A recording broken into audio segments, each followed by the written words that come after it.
All right, welcome to another episode of the Cassels Cast. My name's Eamon Cassels. Joining me today is going to be Bruce Veliz and Elie Deglaoui. We're going to be going over our complete NBA playoff predictions. So yeah, without any further ado, let's just get into the episode.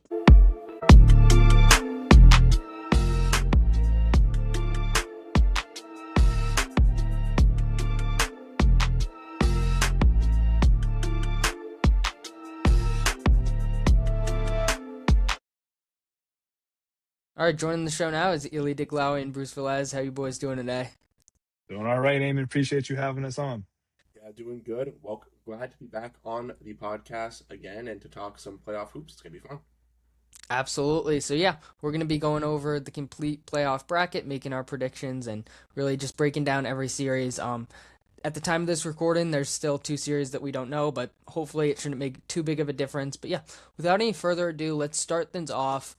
In the Western Conference, we got the Thunder with the winner of Suns Warriors. Does the Suns Warriors factor change anything for you guys, or are you just picking the Thunder to roll over whoever they play? This is not going to factor in any regard. I think the Thunder have shown that they could beat down both teams, and I feel like if they play Golden State, it could get a little bit uglier than the Suns. I personally going to go with the Suns beating the Warriors, but I do have them losing to the Thunder here in 5 games for my prediction. Even though the Suns have made some of these games competitive versus the Thunder, I know the last game of this season obviously is a little bit of an outlier with both teams sending people out, but they played 4 times throughout the season. I believe there was only one blowout, and it was when Devin Booker was out for the Phoenix Suns that year for that game. So a team with the Suns kind of matching the Thunder's energy could be making some close contests, but I do think that the Thunder's size with having guys like Chet Holmgren and Isaiah Hartenstein is just going to be a little too much for the Suns' interior front court that has struggled against some taller teams and more physical teams scoring in the paint this year. So even though they might be able to keep it close, maybe win one game because of a good shooting night, I do think the Thunder will pretty easily take care of the Suns or the Warriors in 5 games. I agree. I think it's going to be OKC in.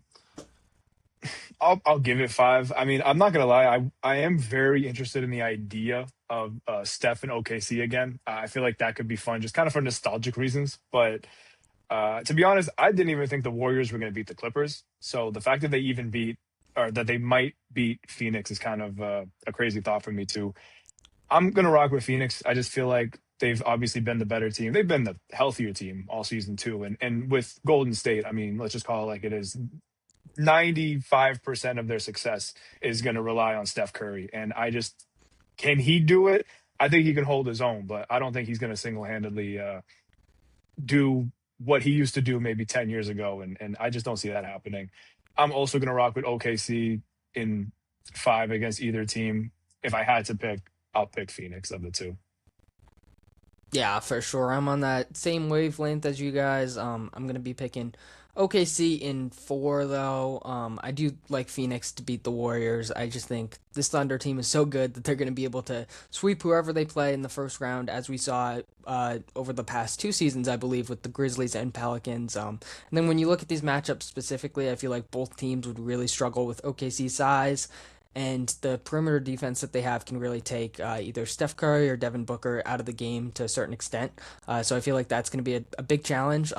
Whether it's the Suns with Booker or the Warriors with Curry, I feel like they have at least one good game in them to make it somewhat competitive. But overall, I don't think the series will be too competitive. So yeah, I think OKC wins this one pretty handily in four games, but maybe 5. I don't see this going 6 or 7 at all. Next, moving on to the 4-5 matchup where we got the Lakers and Rockets. Who do you guys got in this one?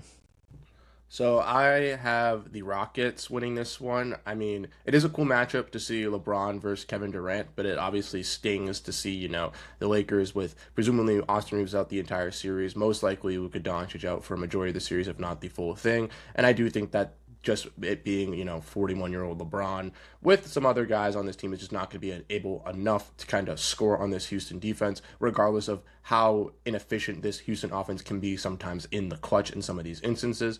I do think that we will see LeBron have a vintage performance a couple of times of these games, be able to steal one, maybe potentially two. That's why I have them winning in 6. But I do think that with Kevin Durant, with Eamon Thompson, just how gifted this team is defensively and with their size. They're just going to be able to eliminate, obviously, DeAndre Ayton, make him not an X factor, and that's just going to really limit, I think, the Lakers' potential from kind of stacking up in this Western Conference. If they had Luka, if they had Austin Reeves, I do think that they could win this series. It'd be a lot closer.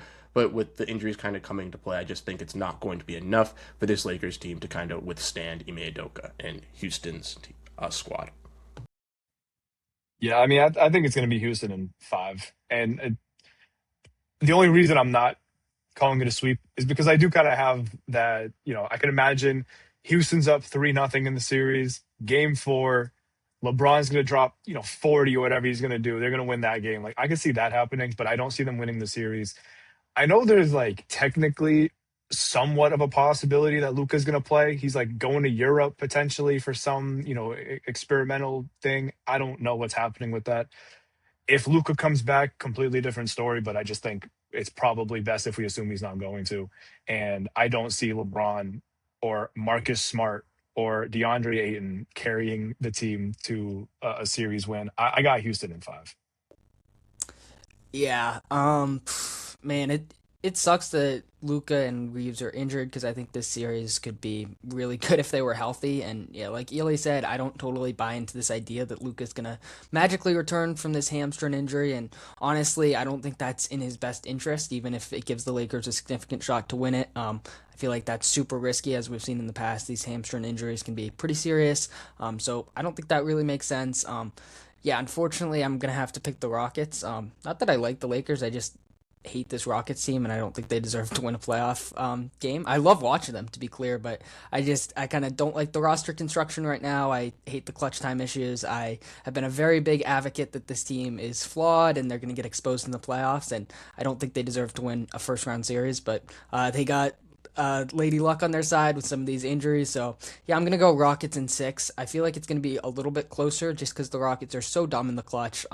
I feel like in the games that they win, they're probably just going to blow the Lakers out, overwhelm them with their talent, overwhelm them with their size, their athleticism, all of that, which we saw a couple times when they played in the regular season, especially that Christmas Day game when they won by like 30 points. And it was just like the Lakers are at a clear athleticism and size disadvantage.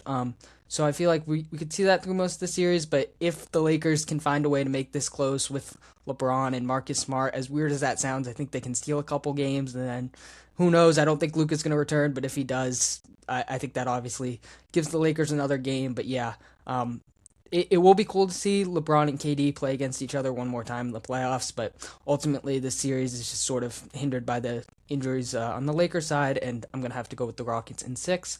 But yeah, moving on to a series that projects to be a lot more competitive and probably, in my opinion, the best series in the whole first round, and that's the Timberwolves Nuggets. What are you guys feeling in this one? Yeah, I'd have to agree with you on that. And before the show, we were talking about this series, and I feel like it's going to be very, very fun, but also just tailors a lot into the finals predictions because I feel like whoever kind of comes out of this gauntlet is going to have another tough opponent in San Antonio on the next one, and then potentially Oklahoma City. So it's going to be a dogfight for the winner of this team to kind of make the finals. But I do think that it will be a fun series. We've seen this obviously back-to-back years already in the past, with the Nuggets beating the Timberwolves in 2024, and then last year, obviously, the Timberwolves beating the Nuggets or if I maybe got that mixed up, my bad. But I know that they've played each other in the past, which it's very interesting for this series to kind of go into the next form of things here. Obviously, the Nuggets have had some injuries all year, but they are now fully healthy with Nikola Jokic back. They have Jamal Murray, Aaron Gordon. They're looking like a well-oiled machine. The Timberwolves on their end have had some struggles defensively, have had some injuries as well, but also in some cases have been able to find themselves at level. And in last couple of years, we've seen the Timberwolves kind of had this strength in the postseason where they've really come alive, and I can't really count out on that either. So it makes it very, very difficult. I think this is the first series that I can say will go 7 games because I think it will be back and forth between both teams. But I do think the Nuggets are going to just sneak this one out just by the slimmest hairs there. They just have Nikola Jokic, who I think is going to be the better player in this series. I do think that some of the front court from the Timberwolves is going to struggle going up against some guys like Naz Reid and Julius Randle, and I think that might just be the thing to put the Nuggets over the Timberwolves here. But I do think that this one truly is the first 50-50. It might be the only 50-50 first round matchup that most people could look at. I mean, my concern with Minnesota, and I feel like Eamon obviously knows more about this than I do. We don't know what version of the Timberwolves we're gonna get. Like some nights they look like the team that just made it to the conference finals 2 years in a row. Other nights they don't even look like they belong in the playoffs. And I mean, I'm rocking with Denver. I feel like now that they're healthy again and they've really found their rhythm, we're kind of being reminded of why so many people had them coming out of the West to begin with. And I mean, I don't know if I'm going to go that far and say they're going to be in the finals this season, but I think we're kind of remembering, I think, and we're seeing again what makes them so special.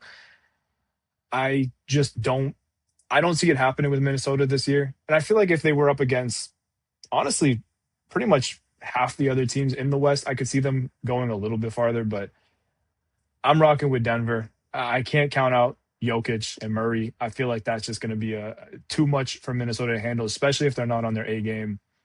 I'm going to go with Denver. We'll call it 6 games.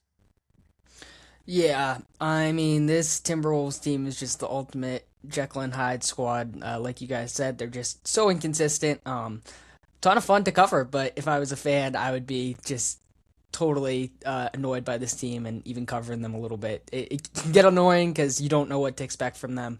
And there's just so many swing factors for the Timberwolves, which I think is a big problem.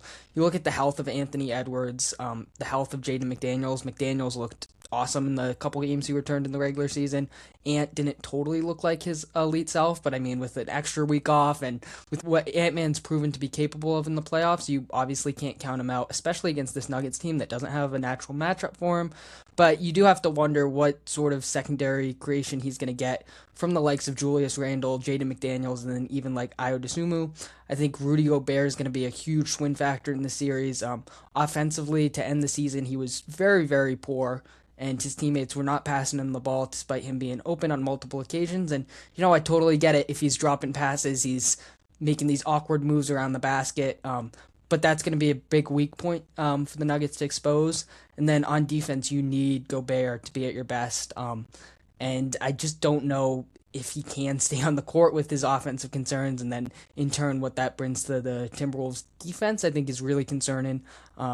You don't have the same answers to Nikola Jokic as you did 2 years ago when you pulled off that upset. So I just think there's a lot working against the Timberwolves in this series. And then on top of everything else, the Nuggets are riding a 12-game win streak, and they look better than ever before heading into the playoffs, really. So yeah, I think it's going to be a tough one for the Timberwolves, but you can't count them out given what they did in the last 2 playoffs, and then given that the Nuggets defense isn't really up to par. Their bottom 10 defense, they don't have anything close to a natural matchup for Anthony Edwards.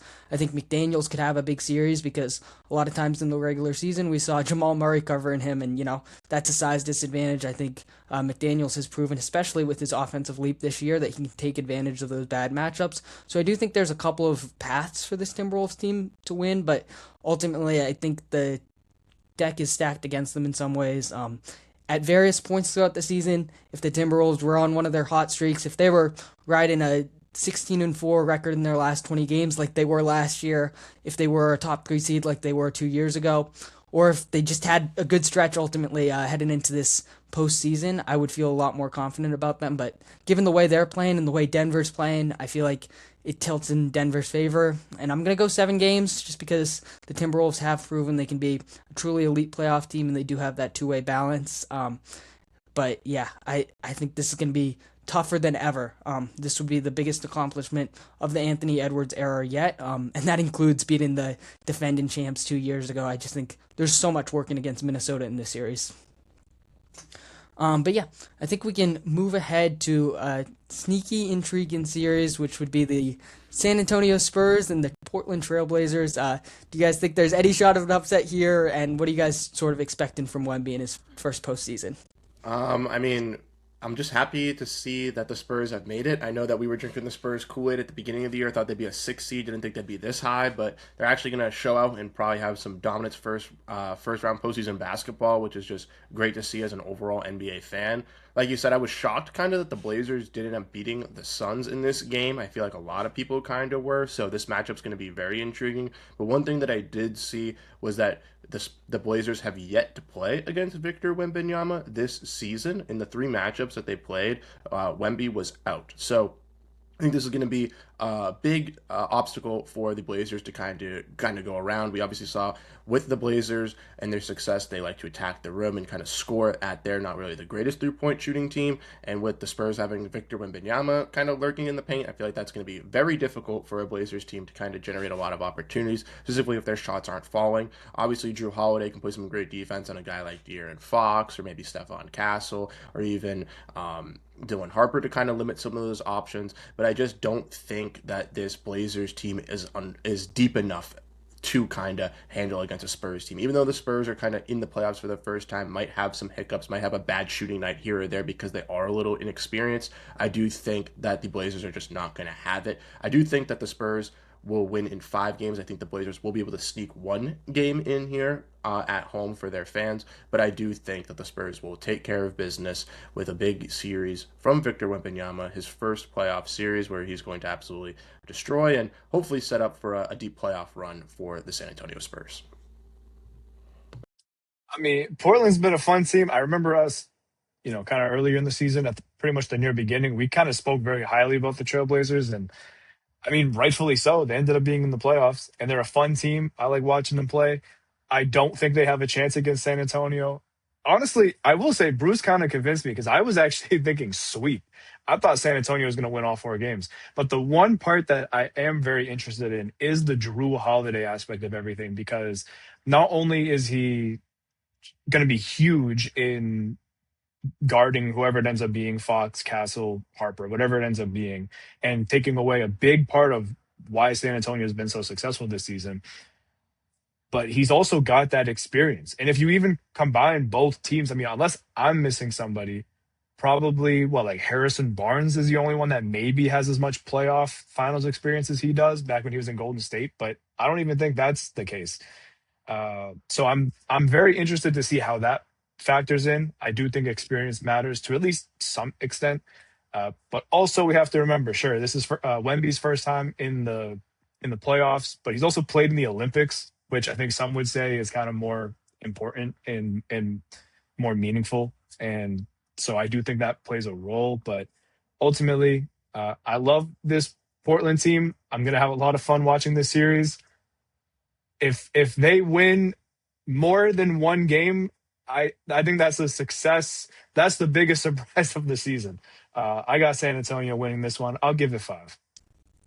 Yeah, for sure. I think both those points about Drew Holiday and then to Bruce's point about the rim protection on the Spurs side, obviously with Wemby, and then just how much the Blazers like to attack the rim and how incapable they are of shooting from three. I think those are going to be big factors. I'm just fascinated to see how the Spurs guard Wemby, especially like Bruce said, they haven't played against Wemby yet. On paper, I feel like I mean, you're never going to be in a great position to stop Wemby, so let's make that clear. But on paper, with Donovan Clinton, with Robert Williams, and then having some smaller and feisty defenders like a Drew Holiday, like a Tumani Kamara, I feel like they can make things interesting at least. And I'm just super interested to see Vic in his first postseason setting. I'm sure he's going to be tremendous, but I wouldn't be surprised if game one he doesn't have a super dominant Wemby like game, just getting used to it, and maybe the Blazers could make things interesting. They have a really, really good defense. I feel like that's their big strength, and then can Holiday sort of limit those guards with De'Aaron Fox and Stephon Castle, Dylan Harper.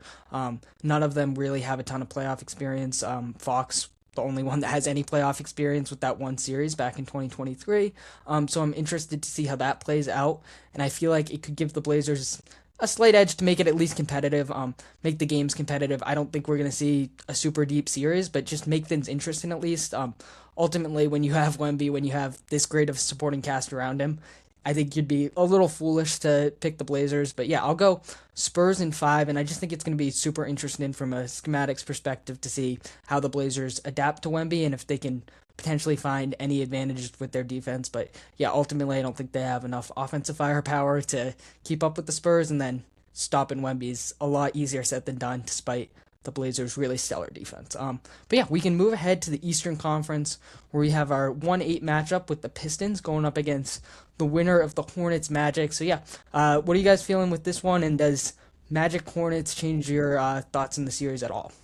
I do think that if the Hornets win this game, which I expect them to win this game, I think it will be a much more fun series just due to the fact that the Hornets will be in the playoffs. They are a team that hasn't made it in forever, and they'd have this little rivalry with the Pistons, right? We always saw that little fight that Isaiah Stewart got in with the Hornets a little bit earlier this season. I think that this kind of would bring out a lot of fun. You also have the Hornets, who are a very fun offensive team, versus the Pistons, who are a very fun defensive team. I think those kind of parallels would work very, very well with each other. I do think if the Magic win this game, they run into a team that they just cannot score on, and they are essentially going to just get whitewashed out of the playoffs. And for someone that had them making the finals, that is crazy to say, but I would rather them miss the playoffs because I just don't want to see them kind of compete. They're just not a fun team. When Andre Drummond outscores Paolo, Franz, and Jalen Suggs from 3-point range in a game where he hits the dagger as a 3-point shot, that's how you know you're kind of failing as an offense. So I'll go with the Hornets winning this, but I don't think that they're going to be able to overcome the Pistons, even though it'll be a fun playoff series, even though it'll be good for the Hornets fans. Con Kinnipple, the potential rookie of the year, in the playoffs with LaMelo Ball. I just think that the Pistons defense is going to be too smothering for this Hornets offense. The Hornets just don't have those quality veteran role players to kind of get them to this spot, and I think the Pistons will win this series in 5. But I think that out of the recent 1-8 matchups that we have seen, even if this series does end a little bit earlier than in 5, I think the games will be close. They'll be fun. They'll be entertaining. And I think for a Hornets team that we've talked about this in the past, but was rumored to trade LaMelo Ball at the beginning of this season, and potentially going to another rebuild and not really having their culture fit out, to now being in this position is just a huge win for their franchise. And I can't wait to see what the future looks for in Charlotte, even if they do come up short in the play-in or in the playoffs. Yeah, I mean, in my opinion, if it's going to be Charlotte or Orlando, that does kind of make a pretty big difference. I think Charlotte would give Detroit a bigger run for its money just because of what they can do offensively. And remember, I mean, Charlotte can kind of do it on both sides of the ball. They're not just a team that can shoot a lot of threes. They can defend, they can switch, they can do all those things too. And I do like Charlotte. I think everybody kind of likes Charlotte. We like what they have to offer. I expect them to beat Orlando. I don't think they're going to beat Detroit. I would say Detroit in 5. I don't know. I mean, I feel like the Pistons are probably the most disrespected number 1 seed in a long time. Like, I can't remember the last number 1 seed where everybody just kind of like isn't even considering them a legit title contender, which I think is fair. Some of their concerns are real. They don't have a legitimate shot creator next to Cade Cunningham. They don't. They're not a great shooting team. I get all that, but it hasn't mattered. Like, they still ended up being the number 1 seed, and they can kill anybody defensively. And I think against either the Hornets or the Magic, they're going to be too much. And I'm going to give them, I'll say 5 games against Charlotte. I think it makes a significant difference who wins this game, and I'm fully expecting the Hornets to do it. God, can we just send the Orlando Magic home after last night? Please, I don't want to watch another second of that team. So I'm expecting the Hornets to take care of business against them. And, if it's the Magic, I think the Pistons sweep them, quite frankly. If it's the Hornets, I'm actually expecting a deep and competitive series. And you know what? I might be a little reckless here, but yeah, let me break it down. I think the Hornets are well positioned to pull off an upset in a potential matchup against the Pistons. And you know what, Elie, you are totally right. The Pistons are the most disrespected 1 seed, and this could age like milk. And this could be an awful take because I legit think they do have like somewhat of a chance to go to the NBA Finals. So I don't feel great about totally disrespecting a 60-win team, but man, I do have significant concerns about what you brought up with the lack of secondary creation next decade and the lack of 3-point shooting. I feel like in a playoff series, that's pretty easily to be exposed, especially when you're going up against a team like the Hornets that has all this offensive firepower. And I understand that the Pistons last week dominated the Hornets when they played in the regular season, but I just think the playoffs are a different monster. Man, do I feel great about hitching my wagon to a LaMelo Ball led team? No, not really. That playing game was kind of terrifying. But at the same time, I do think the Hornets have what it takes to pull off a crazy upset, and I just can't pick all the favorites. I've done that up until this point. Spoiler alert, that trend might continue. So I got to shake things up here, and I just feel like the Hornets have the offensive firepower to make things really difficult on the Pistons, and then defensively, I think they're really solid in that area as well. You look at just a top five net rating team since the turn of the calendar. There's a lot of signs that this could be an upset team, and I think some of the Pistons' flaws could really come back to bite them. I think it would be a super competitive, super fun series. So I'll go Hornets in 7 with a crazy 8-1 matchup. If they do beat the Orlando Magic. If not, I think the Pistons beat the Magic in 4 because the Magic are complete frauds. They can't expose the Pistons' lack of firepower in the same way because they have no offensive firepower themselves, and they just look like they've totally quit on their coach. They look disengaged. All of this. I think the Magic are terrible. So either Pistons in 4 or Hornets in 7. I think it makes a huge difference. I like it. I like the confidence. I think that's the fun part about doing these predictions is, picking those out. And I mean, for the Hornets, like you said, like they're just a fun, exciting team. So if there's any team that I want to see pull off the upset, it is definitely this one. Yeah, I mean the playoffs need some magic. I'm banking on that. Not Not the Orlando Magic. I realized that was such a poor choice of words after what I said about Orlando earlier. But yeah, the playoffs they need a little bit of a flair. I think the Hornets can shake things up. We'll see. Like I said, this could be a cold take, and now that I've said it, I think the Pistons are going to go to the finals. So yeah, moving ahead, let's go to the Cavs and Raptors, the 4-5 matchup. What are you guys feeling on this one? Cavs are going to win this series. If you've been listening to the podcast with me, my appearances, you know that I'm not a big believer in the Raptors. I think the Raptors were, looking back at my preseason predictions, were my highest riser. I had them at 12th in the Eastern Conference. They're now the 5 seed here, coming up against the Cavaliers, and a team that I still don't really understand the construct, the mold of how they're going to handle things. I know Brandon Ingram and Scotty Barnes have really risen, and since they've gotten healthy with Jakob Poeltl, they have looked a lot better, but I just don't really see where their shooting is going to come into play. And even though, James Harden does die down a little bit in the playoffs, I do think the two-headed monster of him and Donovan Mitchell is just going to be too overpowering for any of these Raptors kind of wings or guards to really stop. And I do think that the Raptors offense of, not really being kind of one of the better ones, kind of being like a stagnant one and playing kind of in the mid-range, isn't going to find success here against a Cavaliers team, specifically when the Cavs have,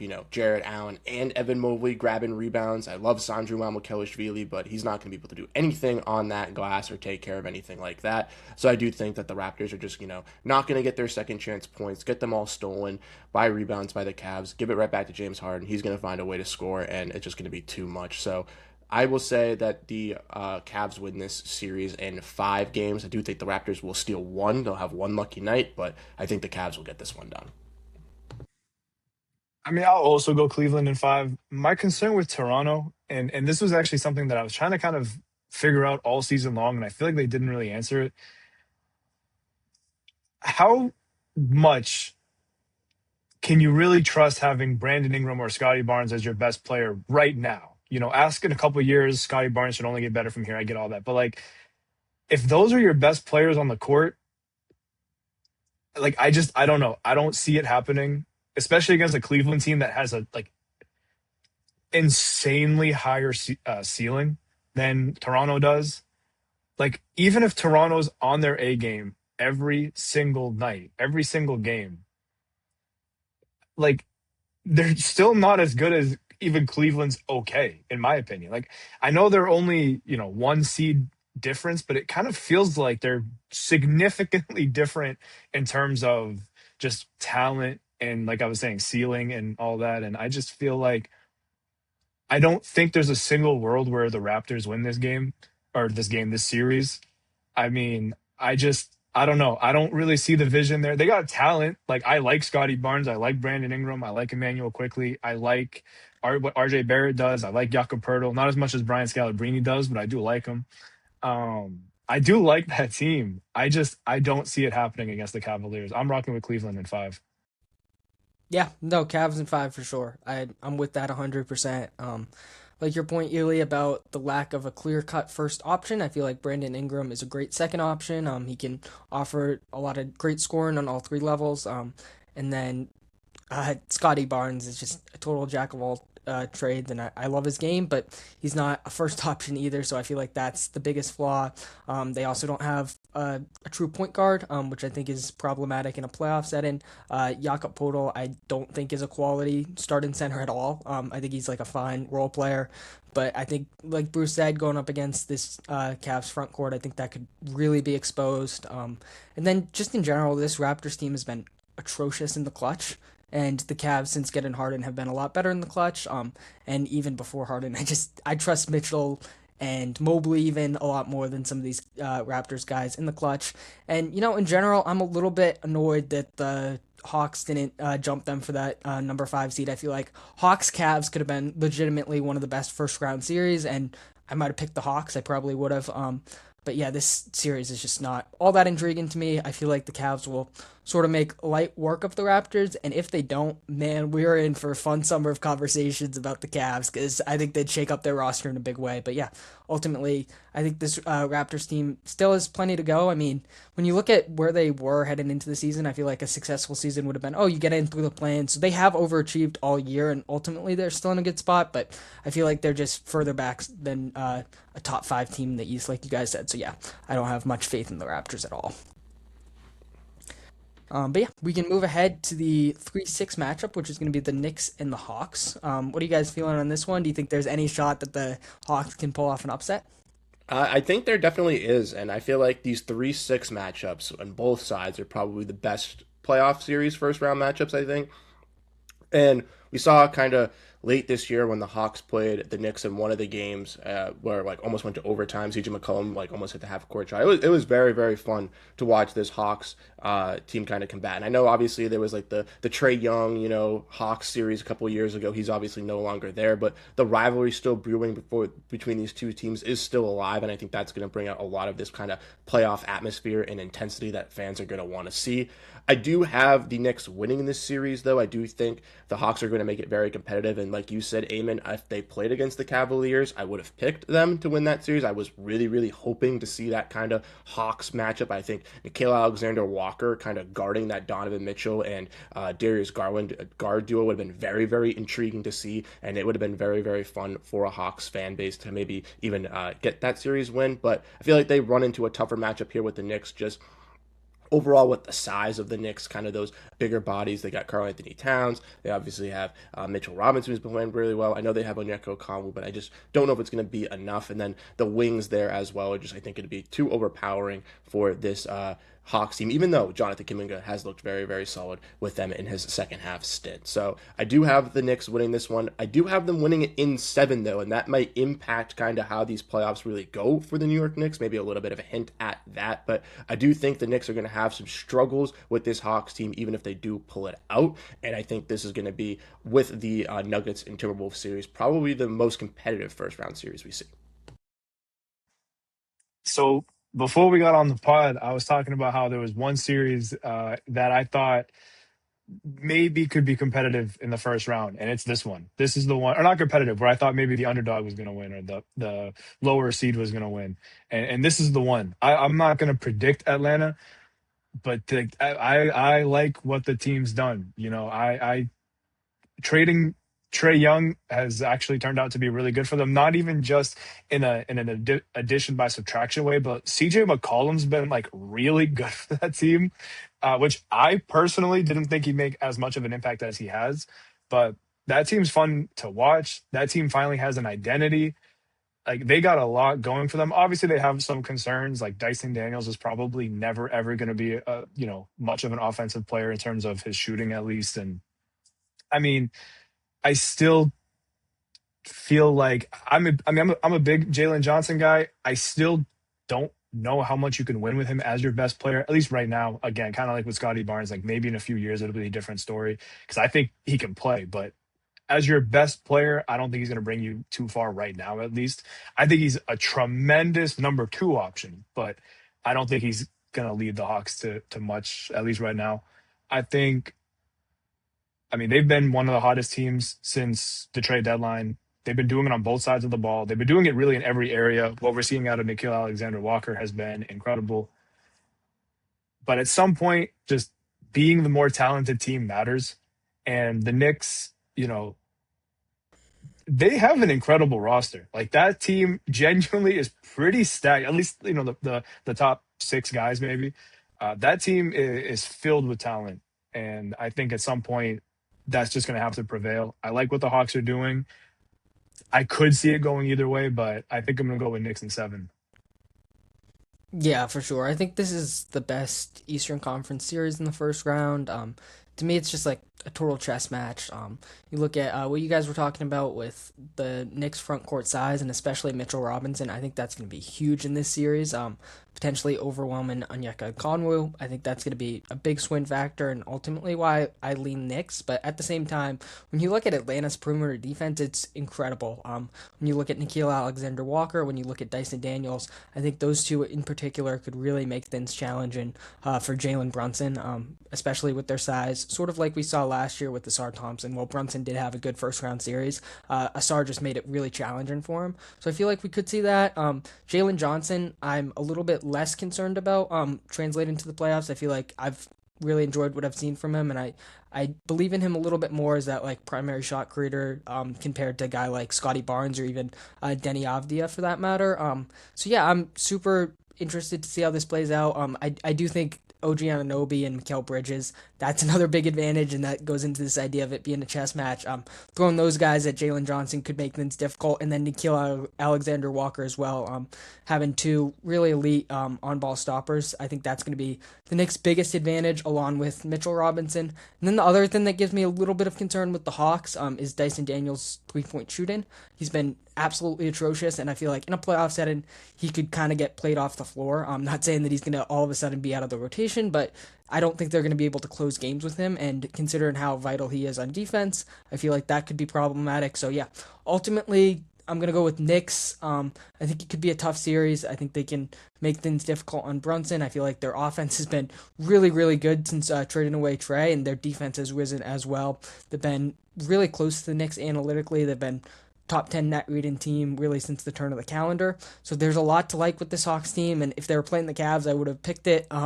But yeah, ultimately I'm going to go Knicks in six. But yeah, I think we can move ahead to our Boston Celtics going up against the Philadelphia 76ers in the 2-7 matchup. What are you guys feeling on this one?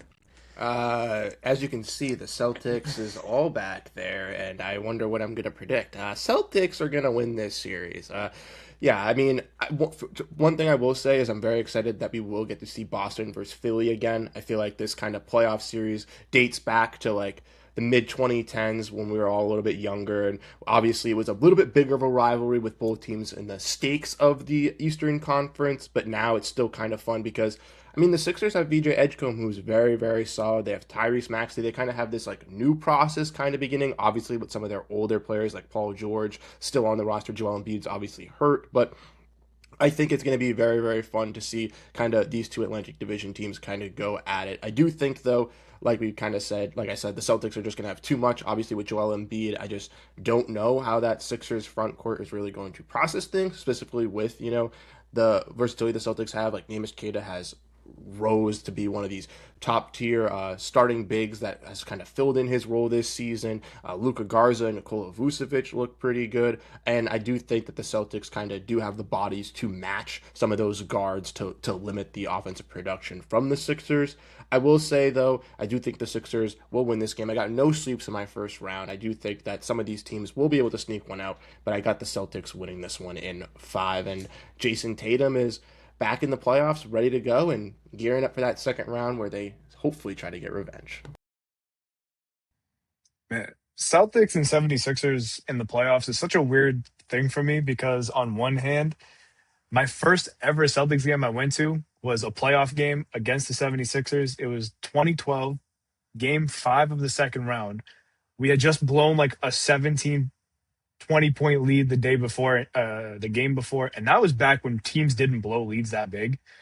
And I remember because the game I went to, Brandon Bass was the leading scorer with 27 points. It wasn't Paul Pierce. It wasn't Kevin Garnett. It wasn't Ray Allen. It wasn't even Rajon Rondo. It wasn't Andre Iguodala or Drew Holiday.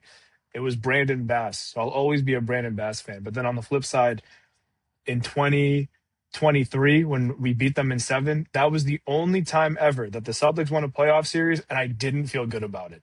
You guys remember that series? That series was brutal. I didn't feel good after that series.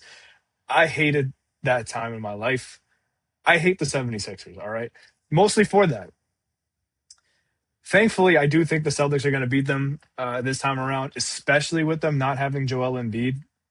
More so because of what he can do offensively at this point. He's still a solid paint presence defensively, but against the Celtics team where I do wonder if they're going to play Jason Tatum at center more, especially without having Joel Embiid, because you're going to tell me Adem Bona or Andre Drummond are going to be able to guard Jason Tatum on the perimeter. I don't think so. I like Bona, but he's not going to do that. I think, you know, Philly, even without Embiid, still obviously has a ton of talent. Maxey, Edgecombe, Paul George has seemingly come back to life. I just don't think it's going to be enough, and that's especially the case if Joel Embiid doesn't come back. I'll go Celtics in 5. Yeah, for sure. I got Celtics in 5 as well.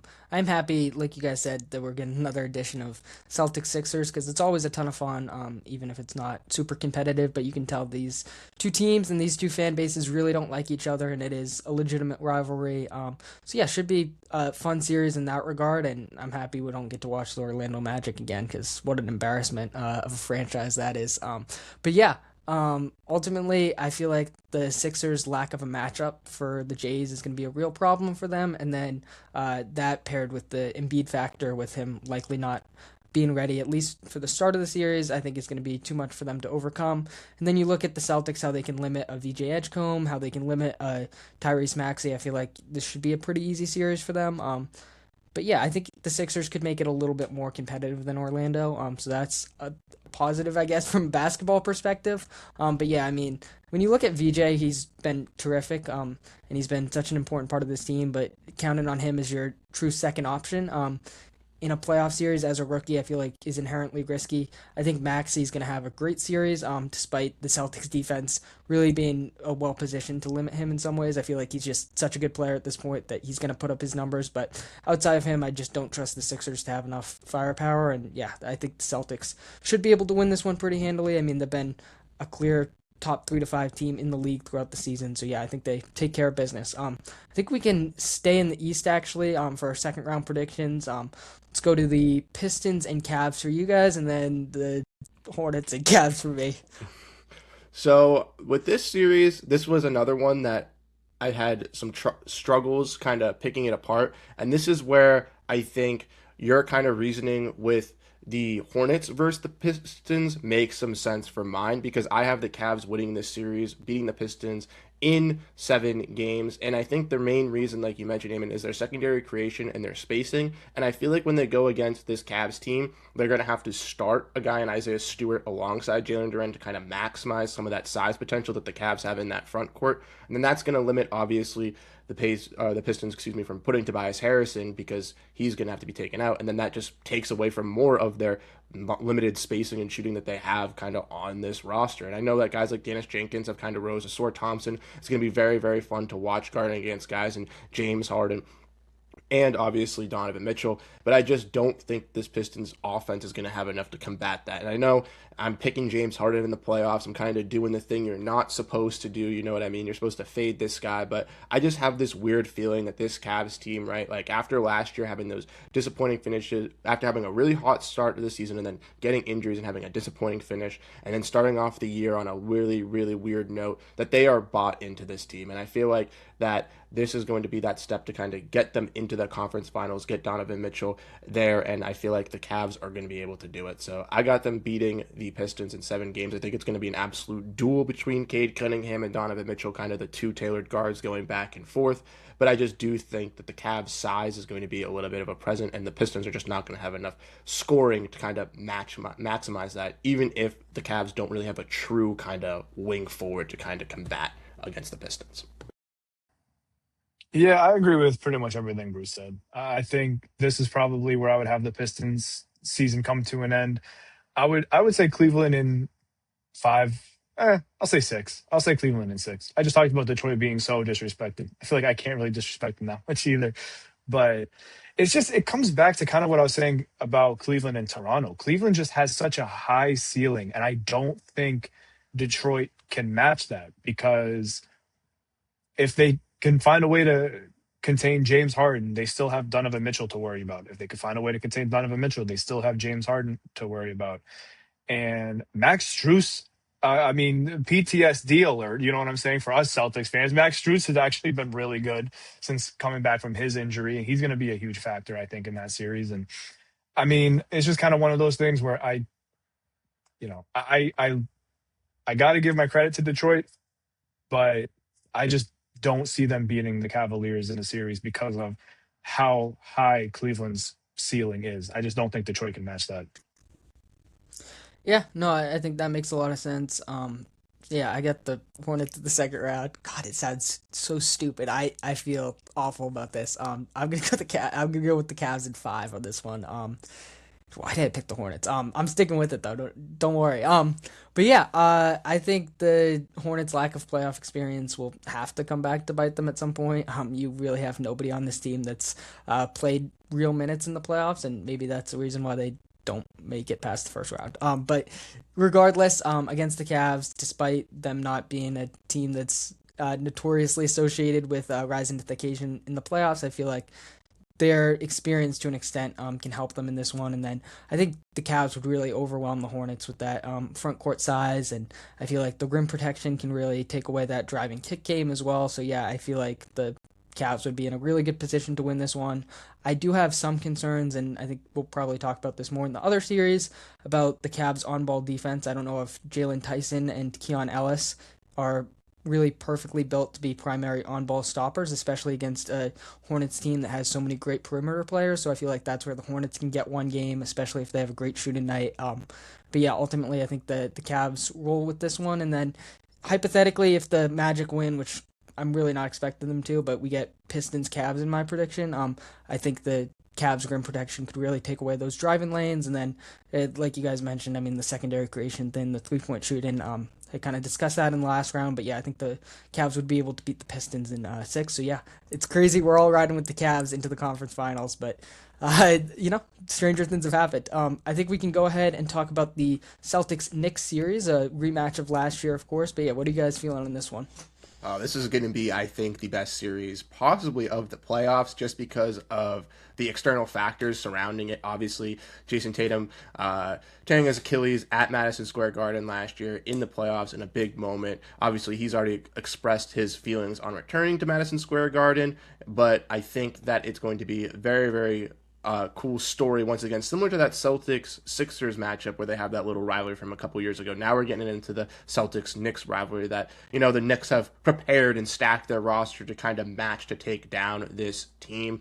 I know a lot of my friends from New York have been bing-bonging me all summer long leading up to this year, and they can't wait to do it again, but I've been vowing to them I'm going to get my revenge, and I feel like that's going to be the case. Like I mentioned with the Knicks going into 7 with this Hawks team, I think they're going to be a little bit tired and a little bit gassed going into this Celtics series already, and I do think with both teams being very competitive and kind of matching themselves back and forth, it's going to make this series longer as well, and I do think that deep playoff series from the first one is going to catch up to the Knicks in this one, where the Celtics will beat the Knicks in 7 here, but I think that the Knicks in Game 7 will just be way too tired and way too exhausted. We might see something similar to a Celtics game versus the Bucks in 2022 in the second round, where the Celtics kind of blow out the Bucks in that regard. I feel like we might be seeing something similar like that. I just think that obviously the Celtics still have their question marks, right? And they still have the uncertainties in that front court to go up against some of these guys and Karl Anthony Towns and Mitchell Robinson. But I just feel like the certainty of having Neemias Queta Vucevic and Luka Garza is a lot better than having the uncertainty of Kristaps Porzingis and how to filter that in with this team going into the playoffs. So even if the Celtics don't look as good on paper, I like roster wise, I feel like the depth and the team cohesion is actually a lot better than last year, and I feel like that's what's going to be able to get it done. I feel like Derek White is going to have a big series going into this one for the Celtics here, kind of really stepping up and reinventing himself as that third kind of star for the Celtics and being a key catalyst for them winning this series. So I got Celtics in 7. I'm kind of torn because before the season started, I had New York making it to the finals. And I feel like, I don't know, I feel like they should have been better than they were this season. I think a lot of it stems from their inconsistencies. Kind of like Minnesota. I don't think they have it as badly as Minnesota does, but they will look like two completely different teams in two completely different games. We still don't really know whether Karl Anthony Towns is, going to be that guy that they need him to be. It looks like they're trying to mold him into that. They're not having him be as much of a three-point shooter as he has been, which I don't know if that's a good idea or not.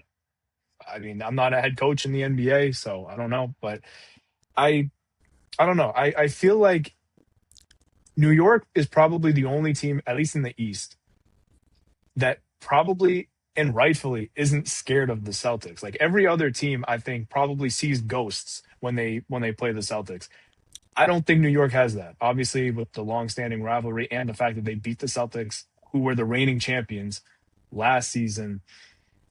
And if there's a team in the East that's built to beat Boston, it's the Knicks. And I mean, I'm a little bit worried about the Celtics facing the Knicks. I do feel like, though, because of the inconsistencies that the Knicks have, and I feel like because we don't know what version of the Knicks we're going to be getting, I feel like for the most part, we kind of know what version of the Celtics we're going to be getting. And I feel like I just trust the Celtics floor ceiling range more than I trust the Knicks's.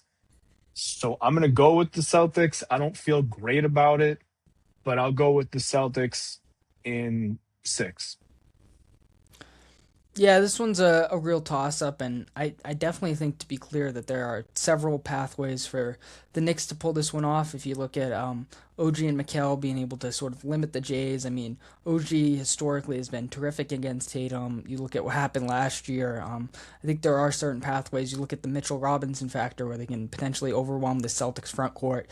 But yeah, ultimately, to Elie's point, I think the inconsistencies of the Knicks have just been way too much this season for me to bank on them. And then last year, I mean, I like Bruce's point about just how uncertain the front court was when you look at Porzingis' health, when you look at Al Horford not really being up to his standards either. You look at having to rely so heavily on Luke Cornett. There's a lot more stability there.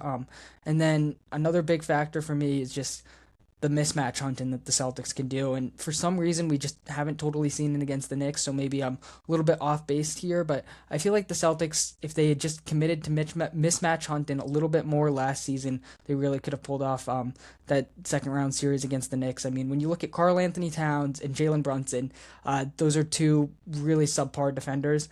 And the Celtics, with the way they like to attack mismatches and just how their offense operates, I feel like those are two clear holes for them to expose, and they just didn't do a great job last year. And with how incredible the Celtics offense has been, I just don't think that's going to be the case again this year. So I feel like they can really expose those flaws with the Knicks this time around. And yeah, I do have it going 7. I think it could go legitimately either way, but yeah, I'm going to rock with the Celtics on this one, getting their revenge on the Knicks. But yeah, we can move ahead to the Western Conference where we all have Thunder Rockets as our first second round series. So in this series, this is where the Rockets fall, right? Like, can we be honest? This is where they kind of soar, right? They got to get lucky going up against the Lakers, right? Like, they go against the Nuggets, they go against the Timberwolves. They could win that series, but I feel like it's a very, very harder outcome. Going against the Lakers with the injuries, they get a little bit lucky. But then their reward is playing the Oklahoma City Thunder, who are either going to beat the Suns or Warriors in 5 games or 4 games. So that team is going to be completely rested, going to be completely ready to go, and is already deeper than this Rockets team is right now, and is just going to, I think, be able to factor in some of those mismatches that the Rockets have, right? The Rockets like to play physical. They like to play with a lot of size. Well, the Thunder can match that. They have Chet Holmgren. They have Isaiah Hartenstein. They have Lou Dort. They have these good defenders that can kind of shut down this Rockets offense. And like you mentioned, Eamon, earlier, like the Rockets offense is very bad in the clutch, and even at some points can go silent from some points. And I feel like this Thunder team in a game where the Rockets are already silent is just going to make them even quieter just by their aggressive defense, just completely limiting their team. And, we could see a first half or maybe even like a fourth quarter with the Rockets where they have like 10 or 15 points in a playoff game. And everyone's like, what's going on? But it's just because they fall asleep and the Thunder defense is so good. It's just too much to mask. I do think that SGA obviously will be in the series taking over once again for this Thunder team. And I got them winning this series in 5 games versus the Rockets. I do think that the Rockets will have, some fun, some momentum. And it'll be fun to see, Kevin Durant take on LeBron and his former team in a playoff run, like kind of cool historical thing. But I do think that the Rockets offense will just not be enough to overpower this OKC defense. Yeah, I mean, I don't see any world where Houston wins this series, which is great for me because anytime Ime Udoka is unhappy, I'm happy. All right. If Ime Udoka has 0 haters, I'm dead. Or I hate that guy. So I'm happy to say that I don't think the Rockets have any chance against the Thunder in a series.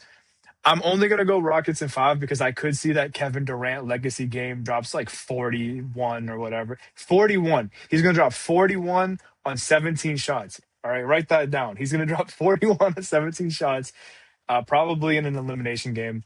But from a narrative standpoint, this would be a really, really fun series because obviously Kevin Durant against his former team, Alperen Şengün, if I'm not mistaken, was drafted by OKC. So that's kind of another revenge thing there. Steven Adams obviously isn't playing, but that's another one. I might even be Hartenstein used to play for Houston. So I think that would be a fun series, but uh, the potential point guard matchup is Shea Gilgeous-Alexander versus Reed Shepherd. I think that's all I need to say. I don't I don't see Houston winning this at all. Yeah, most definitely. I think now is a good time for me to talk about why I don't believe in the Rockets at all, and I'll just throw this one out. Thunder in 4, and I think it would be kind of an easy 4. I mean, maybe there'll be a few close games. It feels like a million years ago, but this was the first game of the season, and we did see one of the best games of the entire regular season where it went into double overtime. In my opinion, the first game of the season was actually still the best game out of all the 82 games and damn near 6 month season we had. Nothing really topped that. So maybe we could see some good basketball. And like you said, Elie, there's some fun storylines here, especially KD going up against the Thunder. But yeah, ultimately, this Rockets team is significantly flawed in my opinion.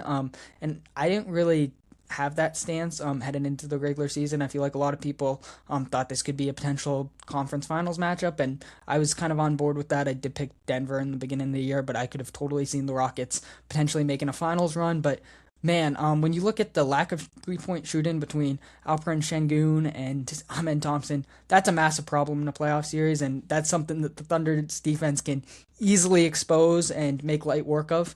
And then you look at Alperen Şengün's really atrocious, awful defense, both as a rim protector and as a guy who just can't switch on to anyone. I feel like that's another thing that the Thunder can easily expose, whether that's down low with the big men or just putting him in countless pick and rolls with Shea. I feel like they'll make light work of that, honestly. And those two disadvantages, I feel like it's too much for the Rockets to overcome, especially just not having the same level of talent. And I think the Thunder will mostly blow them out. And then if they do get into a clutch game, the Thunder execute in the clutch a million times better than the Rockets, who all season long have been one of the worst clutch teams. So I see zero chance for the Rockets to win this one. Maybe they get lucky, they win a game, but at the same time, I feel like their main path to winning a game isn't out executing the Thunder in the clutch. It would be somehow blowing them out, which is a super difficult task. I think the Thunder could win this even if Shea was out, hypothetically, if Jalen Williams was out, if Chet was out. I think the Thunder's reserves could beat the Rockets. So zero faith in the Rockets. I think the Thunder pretty easily return to the conference finals. But yeah, moving on to a series that should be much more competitive and could really go either way, and that would be the Nuggets and Spurs.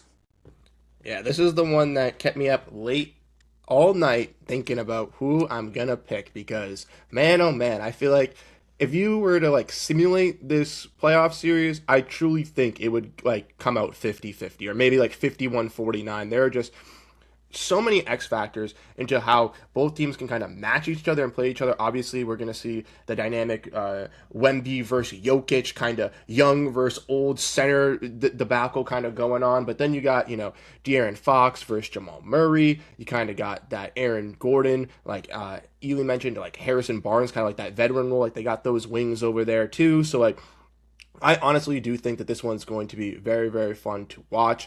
Like I mentioned, I think it could go either way. I think it will go 7 games, and like honestly, I feel like every time I think about this series, I'm thinking of a different opponent and thinking who's going to win. But I just think Denver is going to edge this one out just slightly due to the fact of the playoff experience and kind of the role players they have. I do think that kind of San Antonio coming into this is going to be in a little bit of a tougher struggle with some of their younger guys trying to find their roles and trying to kind of get into the light of the playoffs, where obviously the Nuggets kind of have those guys like Christian Braun, who I know didn't really have the greatest year this year, but can play effective defense. They got Peyton Watson on their team as well, who can kind of shut down some of these scores for the Nuggets. And I feel like just on paper, the two-way guys on Denver are just going to be a little bit more impactful than some of the younger guys that this Spurs team does have, to where I think the Nuggets will edge them out just barely. But truly, I do think that this series could go 50-50, and I think that either of these teams, if they make it to the Western Conference Finals, have a shot of making the finals, which is something that you couldn't say about a lot of these teams or a lot of these series is coming up. I think the part that I'm really interested in about this potential series is what like how many minutes would Wembanyama play? Because he averaged, I just looked it up. He averaged 29.2 minutes on the season. And that's I just don't think going to cut it in a playoff series against Nikola Jokic, who some would still say might be the best player in the league. And I love Luke Cornett. I know you two love Luke Cornett. We all love Luke Cornett. But if you're asking Luke Cornett, in theory, to stop or contain Jokic when Wembanyama's on the sideline on the bench, it's not going to work, and that's going to add up throughout the course of the whole series, I think. And this is one of those things where I think it's a matter of, do you care more about the experience, which obviously Denver has the advantage there, or do you care more about the ceiling, where I think San Antonio has the higher ceiling? I'm just way too concerned, and maybe I shouldn't be. It hasn't been a concern all season, but against this team and these players specifically, not having Wembenyama play like at least 34 minutes, I think is going to be a problem. And if they are trying to have him play that much, that might be too much or like too fast to make that happen, if you guys get what I'm saying. They're kind of rushing it. And I'm a little bit concerned about that. I'm going to go Denver in 6. Yeah, this is a real tough one to predict. I think it could legitimately go either way. And it's funny because I remember last year I was the experience guy. I was preaching how much experience matters, and I guess I've shifted my opinion a little bit on that one. But yeah, I do think the Wemby factor is really huge. It's, can he play that many minutes? Can he hold up physically? I feel like you hate to say it, but the injury factor is always possible with someone of his size, and there is a little bit of risk there. I feel like it is in some ways a little bit safer, especially the experience factor, to go with Denver. You know what to expect. You don't know what to expect from not just Wemby, but the rest of this young team with the Spurs. With that being said, I'm going to go with the Spurs on this one. I think they've been the better team throughout the regular season. They're a little bit more balanced on both ends of the court, which I really value in a playoff setting. The Nuggets having a bottom 10 defense, and I know when they won the title, it wasn't great. And Aaron Gordon, when he's on the court, their defense is really good. But the reality is this defense isn't very good. And you look at Nikola Jokic's rim protection, that's been a problem throughout the season.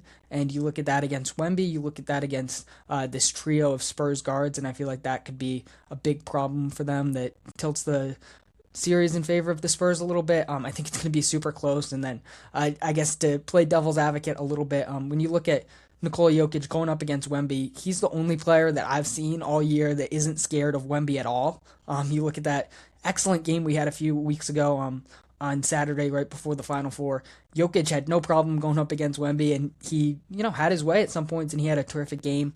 So I feel like that's another factor that I guess could switch it to the Nuggets. But yeah, ultimately, I'm trusting the team that has been a little bit more consistent, has more two-way balance, and I do think being able to potentially attack Jokic, not all the time defensively. I don't think he's like a Şengün level defender where he's one of the worst defenders in the league, but being able to attack him at the rim a little bit could tilt in the Spurs' favor. And yeah, I mean, all season long, I mean, not all season long, but especially since they beat the Thunder back in December, I've believed in this Spurs team at a super high level.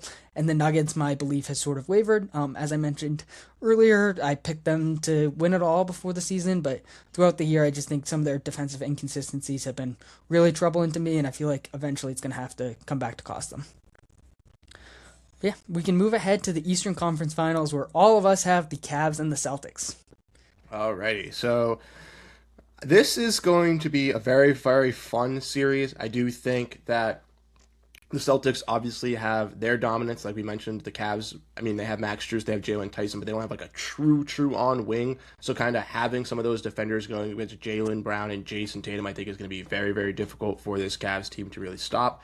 But also with the Cavs, their front court and guards are very, very stacked. And even though the Celtics do have some solid guard play on the defense with Jaylen Brown and Derek White, they are missing Drew Holiday from last year, which is going to be a little bit of a vital piece to, I think, stopping this James Harden and Donovan Mitchell guard duo. One that, with Drew Holiday, when they won the finals, they were able to limit a lot. I know some injuries came into play, but in that second round matchup versus the Cavs 2 years ago, Celtics were able to handle that with Drew Holiday. The front court does scare me a little bit as well with some of that size and rebound and go up against guys. I know Kata has been great, but just adding or looking for that second body to kind of really contest and play that physical aspect. I know Tatum will rise to that, but with his Achilles injury, is he going to be like 100% going in all the way? Like, I confidently do believe it, but like, is he going to be worthy to maybe make certain plays that could potentially re-injure himself? I don't necessarily know. That being said, though, I do think the Celtics, even though they have, had the doubters all season long, I do think that when it comes to playoff time with Joe Mazzulla, this team is deep enough to beat this Cavs team. I feel like they just have it all on paper. Looking at the roster, they have guys like Pritchard and Derek White who can score, but then when you look kind of deeper the roster, like if Ugo or Baylor get an opportunity, they can make impactful plays, right? And as we've seen with the Celtics in past playoff runs, is they go deep in that rotation. They're not really limited to an 8 or 9 man rotation. Some nights they'll filter guys in for 7 or 8 minutes, and who knows, one of those possessions or one of those runs from a guy like maybe Jordan Walsh or Ugo getting a little bit of a run could spark a 10-0 Celtics run, and that could very well win a game for the Celtics just like that. So that coming into play with James Harden once again going up against the Celtics in a playoff scenario and having some struggles, I got the Celtics winning this one. I'm going to say, though, that this one, the Celtics win it in 6 after their 7-game series versus the New York Knicks. I do think they find themselves in a little bit, even though the Cavs, I think, are a better team, I feel like the matchup for the Celtics is a bit easier for them to get it done in one game earlier, and the Celtics will be in the NBA Finals for the second time in 3 years.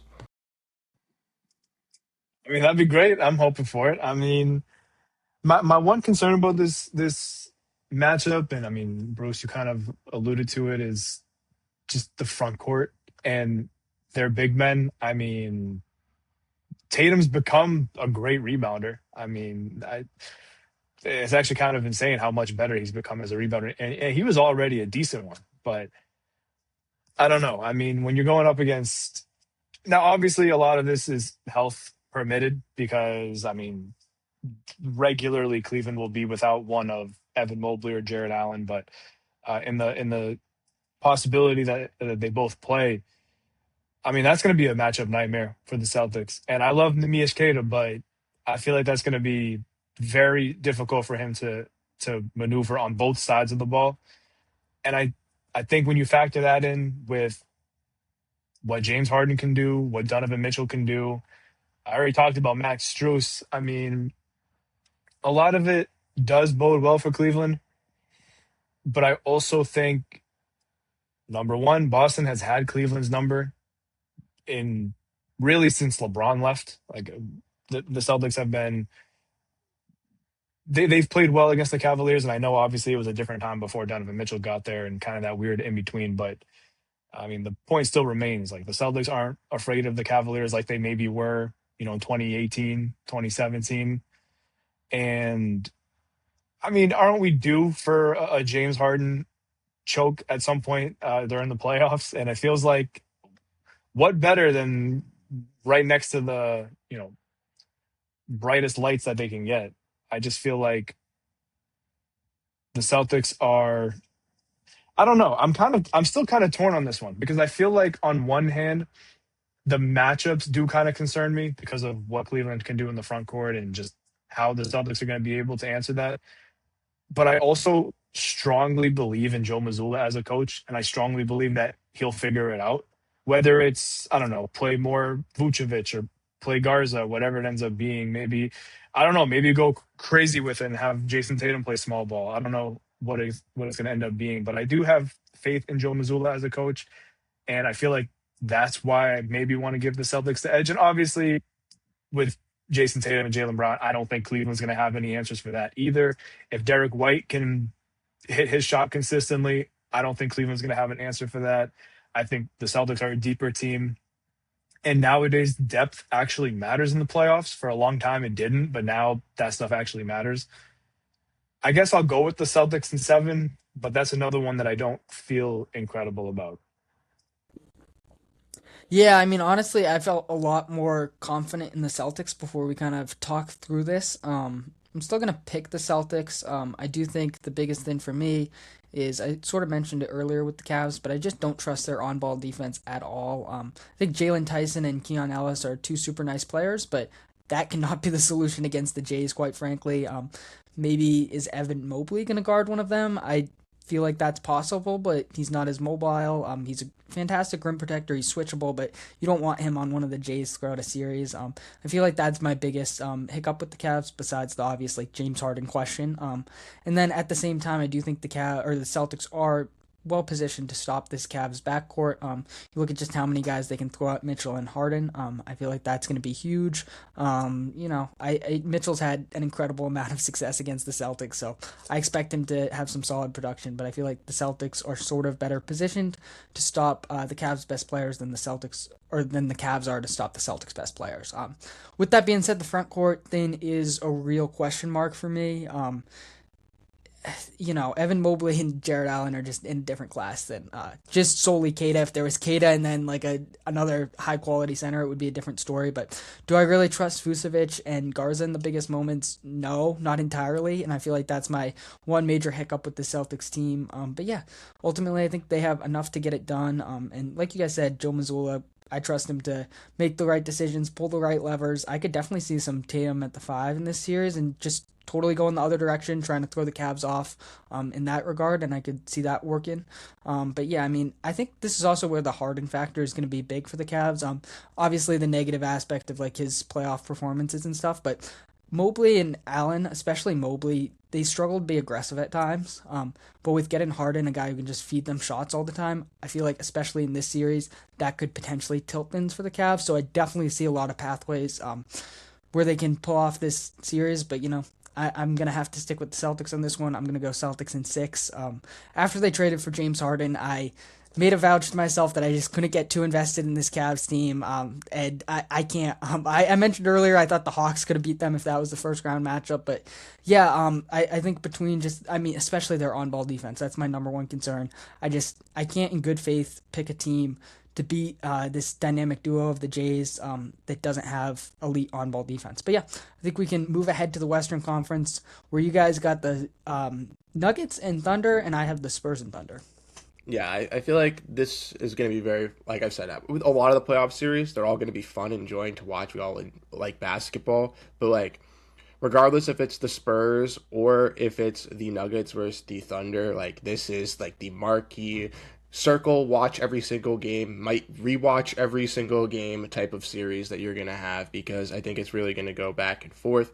We obviously saw in our prediction, which we mentioned, the Nuggets and the Thunder play last year. The Nuggets fell short to the Thunder, but it was very, very fun to see that. I do think that the Thunder will be able to win this series once again. I just think that even though Jokic is very dominant and arguably could be the best player in the world. Like I feel like with Jokic kind of going in these playoff series, he gets to play against Wemby, he gets to play against Shea, he kind of gets to have those debates here, kind of going on this playoff run. I just don't know if it's going to be enough for this Nuggets team. Like you mentioned, Eamon, the defense just isn't that great. The Thunder defense is very, very solid. They're going to be able to outperform that. And then also added on to that, their offense is very, very good. I think that a guy in Jamal Murray, obviously, who's been pretty solid in the playoffs, known as a playoff riser, is I think going to have a lot of troubles going up against a team in Oklahoma City who, has Alex Caruso, hasn't been the best scorer, but still a solid defender. And then also Cason Wallace, who I think is going to have a big playoff series guarding him and kind of taking care of that assignment there, while obviously Chet and Isaiah Hartenstein are focused on that Jokic assignment. I know that obviously you can't stop Jokic, but I think they have kind of the best limit to Nikola Jokic to kind of force him to not be the most dominant player, and in which I have the Thunder winning, taking on the Celtics in my finals prediction, one that many fans have speculated for the last 2 seasons, but this time, in my timeline at least, it actually happens. I got the Thunder winning this one in 6 games versus the Denver Nuggets. Yeah, I got the Thunder too, just because, I mean, they've still been the best team all season. I have them winning it all to begin the season. And even though I think they're a lot more beatable now than we all thought going into the season and the first month or two of the season, I still think they're the best team. They just have it all. They could do everything on both sides of the ball. They're young, they have depth, and I just feel like they're the team to beat. And obviously, you can't count out the Nuggets, you can't count out Jokic, but I think it's just going to be OKC in 6 games. Oh man, I really want to pick the Spurs. I really do, especially all the regular season success. I think the Spurs are pretty well positioned to beat the Thunder. You look at Wemby; he can cut off those driving lanes. He can match their size. Obviously, he's kind of owned Chet Holmgren historically. So I think there's a lot working in their favor, and then that backcourt trio. They can take care of the ball so well, and that's a huge advantage against this Thunder defense that loves to force turnovers. With that being said, I don't have the stones to do it. I'm gonna have to ride with the Thunder. Despite the regular season success, I do feel like it's like when push comes to shove, this backcourt trio, I've loved watching it. I love De'Aaron Fox. He's my favorite player in the league. God rest Chris Paul's soul. But yeah, I mean, I can't totally get there with it's not even a Fox thing mainly. It's like with Stephon Castle, with Fox and Dylan Harper, 3 guys that don't have a ton of playoff experience. When push comes to shove, playing against this lethal Thunder perimeter defense, I don't think they have the tools to really pull off the upset. Definitely wouldn't rule it out. I think it goes 6 games, but I have to lean towards the experience at some point, and especially the Thunder's path to getting here is just so much easier. When you look at, I have them sweeping the Rockets and the Suns. So when you look at playing 8 games versus the Spurs, in my prediction coming off a 7-game series against the Nuggets, I feel like they're just going to be beat up, and the Thunder are going to be able to take advantage of that. So yeah, ultimately I'm going with the Thunder here in 6 games, but I think this would be an awesome series, and I think it would be exactly what the league needs. But yeah, we all have Celtics Thunder in the championship, so yeah, what are you guys feeling on this one?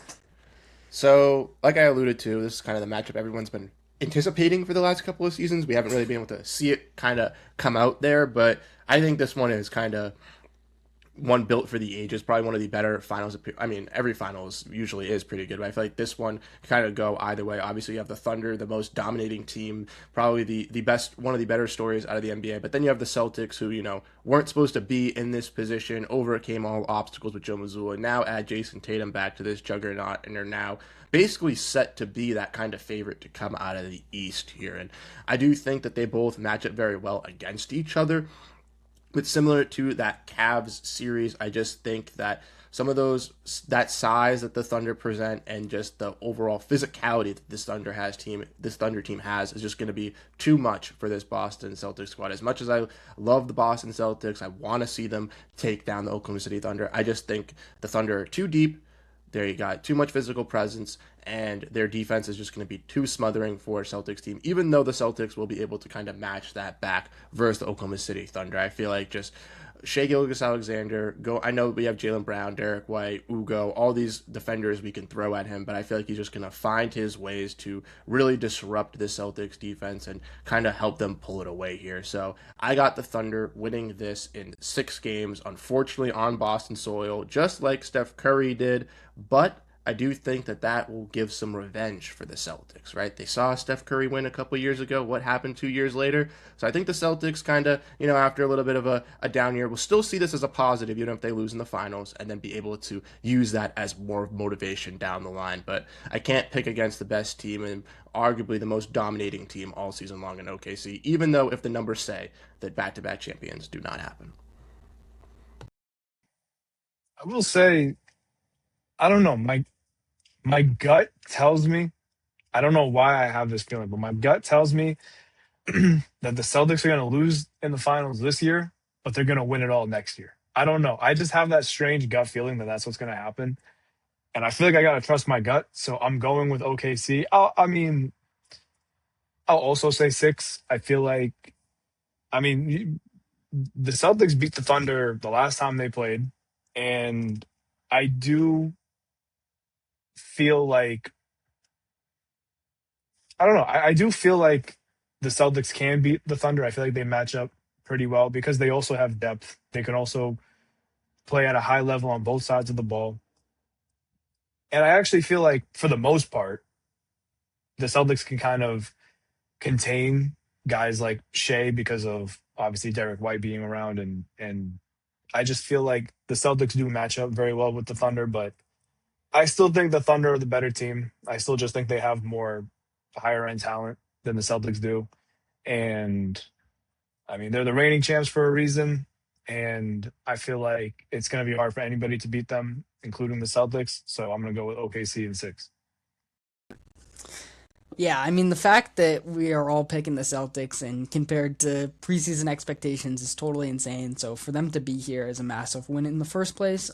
Definitely would never rule out a team led by the Jays and Joe Mazzulla in any series, so I can't count the Celtics out. When you look at, I think there's 3 main things you need to beat the Thunder. I think the first thing would be 3-point shooting. When you look at the Thunder, they're not a great 3-point shooting team, and their 3-point defense is actually their main weakness. Despite having a historically great defense, that's just one area they aren't great in. That's a big check to the Celtics. They definitely have that. Another thing you need to do is you need to take care of the ball. We saw that a lot last year with the Pacers. They took care of the ball, and that was very successful against this Thunder defense that loves to force turnovers. Celtics can do that. They have steady ball handlers, whether it be Derek White, the Jays, Peyton Pritchard. These guys don't make bad decisions. It's a very disciplined team. I think the Celtics can do that. The last thing I think you need to beat the Thunder would be front court size. And unfortunately, this is where the Celtics fall short.